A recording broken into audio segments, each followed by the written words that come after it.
Voici les membres du jury 2016 du concours Lumière dans la ville. Ils se préparent à aller visiter les maisons qui y sont inscrites.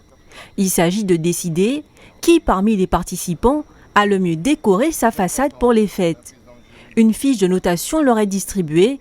C'est elle qu'ils rempliront en mettant des notes allant de 1 à 5 pour 3 critères. Originalité, luminosité et vue d'ensemble.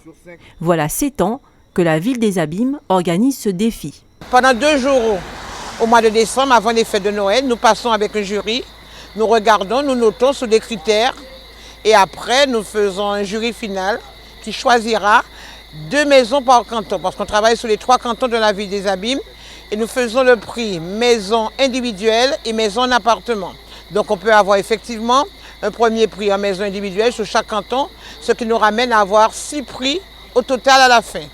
Selon le règlement du concours, les réalisations devaient être visibles de la rue ou d'un espace public et, si possible, pensées dans un esprit de développement durable. Dans le 2e canton, il y avait 11 maisons à visiter, parmi lesquelles de grandes bâtisses particulièrement garnies. Pour celle-ci, on a voulu jouer la carte du Noël local, où la charrette remplace le traîneau et les bœufs les rennes.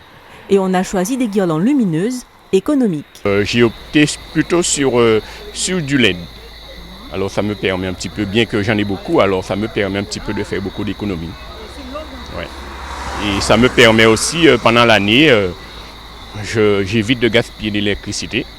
Alors je réserve l'électricité pour le mois de décembre parce que je sais que je me prépare 1 an d'avance. Pas de communication entre les membres du jury, chacun devait se faire sa propre idée. La notation est assez difficile, hein. Chaque maison fait preuve d'une originalité particulière, les décorations sont différentes, le style est différent, le cadre est différent, donc c'est vraiment une vue d'ensemble et puis s'adapter en fonction de la maison, la grandeur de la maison aussi, donc l'espace, tout compte dans la notation. Donc vous voyez, il y a des maisons, on voit il y a des rennes, d'autres c'est plutôt des guirlandes. En fait, il y a des thèmes aussi qui sont mis en avant. Donc c'est tout ça qui fait un peu le choix pour la notation. En tout, environ 70 maisons ont été inscrites au concours.